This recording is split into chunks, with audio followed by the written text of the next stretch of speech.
কাল অত্যন্ত গুরুত্বপূর্ণ বৈঠক রয়েছে। ভোট প্রস্তুতি আর সাপ্লিমেন্টারি তালিকা নিয়ে আগামীকাল জোড়া বৈঠকে সিইও। শুক্রবার বেলা 12:30 থেকে জেলা শাসক, এসপি এবং পুলিশ কমিশনারদের সঙ্গে ভার্চুয়াল বৈঠক। কি আলোচনা হবে সোমরাজ রয়েছে সঙ্গে, জানবো সোমরাজের থেকেই। সোমরাজ, দেখো, আগামীকাল দুটি গুরুত্বপূর্ণ বৈঠকে বসতে চলেছেন রাজ্যের মুখ্য নির্বাচনী আধিকারিক মনোজ কুমার আগরওয়াল। রাজ্যের বিধানসভা ভোটের প্রস্তুতি এবং তার সঙ্গে সাপ্লিমেন্টারি তালিকা যদি প্রকাশ করা হয়, যখন প্রকাশ করা হবে তার পরবর্তীতে আইন শৃঙ্খলা নিয়েও পর্যালোচনা করা হবে বলে কমিশন সূত্রে জানা যাচ্ছে। কাল প্রথম বৈঠকটি হবে দুপুর 12:30টার পর জেলা শাসক, পুলিশ সুপার, পুলিশ কমিশনারদের নিয়ে, এবং তারপর দ্বিতীয় বৈঠকটি হবে বিভিন্ন বিধানসভায় যে ইতিমধ্যেই পর্যবেক্ষক নিয়োগ করেছে জাতীয় নির্বাচন কমিশন। তুমি জানো 294টি বিধানসভার জন্য 294 জন জেনারেল অবজারভার, 84 জন পুলিশ অবজারভার এবং এক্সপেন্ডিচার অবজারভারদের নিয়োগ করেছে। এই অবজারভারদের নিয়ে পৃথকভাবে ভার্চুয়াল বৈঠক করবেন রাজ্যের মুখ্য নির্বাচনী আধিকারিক। কিন্তু কাল তার আগে দুপুর 12:30 থেকে যে বৈঠকটি হবে, সেই বৈঠক এক থেকে যেমন বিধানসভা ভোটের প্রস্তুতি, তুমি জানো ইতিমধ্যেই জাতীয় নির্বাচন কমিশনের তরফে একাধিক জেলা শাসক নয়া নিয়োগ করা হয়েছে। তাদের মধ্যে এমন অনেকজন আইএস অফিসার রয়েছেন যারা জেলা শাসক হিসেবে প্রথমবার দায়িত্ব পালন করছেন। ফলত সেই জায়গায় দাঁড়িয়ে বিধানসভা ভোটের প্রস্তুতি নিয়ে এখনো পর্যন্ত নির্বাচন কমিশনের তরফে কি কি পরিকল্পনা। দ্বিতীয়ত, কেন্দ্রীয় বাহিনী ডিপ্লয়মেন্ট, যেটা জানো তুমি ইতিমধ্যেই যে আজকে 2000-এরও বেশি কোম্পানি কেন্দ্রীয় বাহিনী রাজ্যে মোতায়েন হতে চলেছে বিধানসভা ভোটকে সামনে রেখে। ফলত সেই জায়গায় থেকে কেন্দ্রীয় বাহিনী মোতায়েন কিভাবে হবে তা নিয়ে নির্বাচন কমিশনের কি পরিকল্পনা আছে, বিস্তারিত বিষয়ে কি পর্যালোচনা করা হবে কাল দুপুর 12:30টার প্রথম বৈঠকে। এবং তারপর দ্বিতীয় বৈঠক পর্যবেক্ষকদের কি ভূমিকা থাকবে বিধানসভা ভোটকে সামনে রেখে তা নিয়েও পৃথক বৈঠক করবেন নির্বাচনী আধিকারিক মনোজ কুমার আগরওয়াল। অনেক ধন্যবাদ সোমরাজ।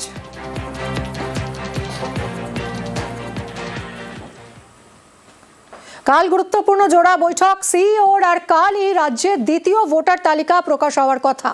এই তালিকায় নাম থাকতে পারে প্রায় 23 লক্ষের, অর্থাৎ বিচারাধীন 23 লক্ষের নিষ্পত্তি। এর মধ্যে ভোটার তালিকায় নাম উঠতে পারে 15 লক্ষের, নাম বাদ যেতে পারে প্রায় 8 লক্ষের। তাদের ভোটের ভবিষ্যৎ কি, এই নিয়ে এখনো ধোঁয়াশা।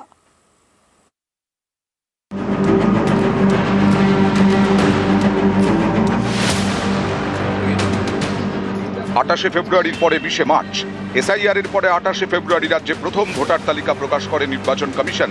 আর 20 মার্চ অর্থাৎ শুক্রবার প্রথম সাপ্লিমেন্টারি লিস্ট প্রকাশ করার কথা।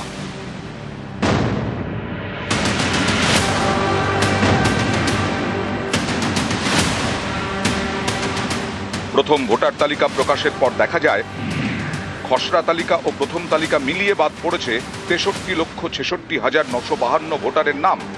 বিচারাধীন 60,06,675 জনের নাম। সুপ্রিম কোর্টের নির্দেশে এই বিচারাধীনদের নিষ্পত্তির কাজ করছে বিচার বিভাগ। প্রথম তালিকা অনুযায়ী বিচারাধীন 60 লক্ষ, বুধবার পর্যন্ত প্রায় 23,30,000 নামের নিষ্পত্তি হয়ে গেছে। এর ভিত্তিতেই শুক্রবার দ্বিতীয় ভোটার তালিকা প্রকাশ করার কথা নির্বাচন কমিশনের। এই তালিকায় প্রায় 8 লক্ষের নাম বাদ যেতে পারে, অর্থাৎ বিচারাধীন 23 লক্ষের নিষ্পত্তি। এর মধ্যে ভোটার তালিকায় নাম উঠতে পারে 15 লক্ষ, নাম বাদ যেতে পারে প্রায় 8 লক্ষ। এখানেই নানা প্রশ্ন উঠতে শুরু করেছে। যে 8 লক্ষের নাম বাদ পড়তে পারে তাদের ভোটের ভবিষ্যৎ কি? সুপ্রিম কোর্টের নির্দেশ অনুযায়ী তারা ট্রাইব্যুনালে আবেদন জানাতে পারবেন। অবসরপ্রাপ্ত বিচারপতিদের নিয়ে আগামী সপ্তাহে ট্রাইব্যুনাল গঠনের সম্ভাবনা। তারপরেই জানা যাবে আবেদন জানানোর প্রক্রিয়া কি হতে চলেছে। ট্রাইব্যুনালের বিচারে কেউ যোগ্য প্রমাণিত হলে তিনি কিভাবে ভোটার তালিকায় নাম তুলবেন? ভোটার তালিকায় নাম তোলার যথেষ্ট সময় মিলবে তো? এসব নিয়ে এখনো নানা ধোঁয়াশা, যা কাটাতে রূপরেখা তৈরি করছে নির্বাচন কমিশন। আগামী সপ্তাহে সুপ্রিম কোর্টে এসআইআর মামলার শুনানিও রয়েছে। কিন্তু সব মিলিয়ে এমন একটা পরিস্থিতি যেখানে ভোটার এখনো নির্দিষ্ট নয়, সেখানে ভোট ঘোষণা এবং প্রার্থীরা ইতিমধ্যে প্রচার শুরু করে দিয়েছে।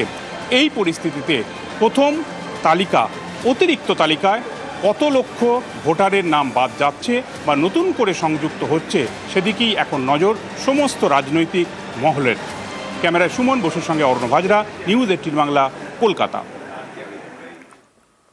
একই দিনে কমিশনকে জোড়া তোপ মমতা বন্দ্যোপাধ্যায়। সকালে এক্সপোস্টে বিস্ফোরক তৃণমূল নেত্রী, কমিশনের টার্গেট বাংলা বলে বেনজির আক্রমণ। আর বিকেলে চিঠিতে জ্ঞানেশ কুমারকে তোপ দেখেছেন নেত্রী। কমিশনের সীমা নিয়ে প্রশ্ন তুলে সরব মমতা বন্দ্যোপাধ্যায়। ভোট ঘোষণার পরেই প্রশাসনের শীর্ষ অফিসারদের বদলি কমিশনের অফিসার বদলে পক্ষপাতিত্বের অভিযোগ, গণতন্ত্রের কণ্ঠ রোধ করার অভিযোগ তৃণমূল নেত্রীর।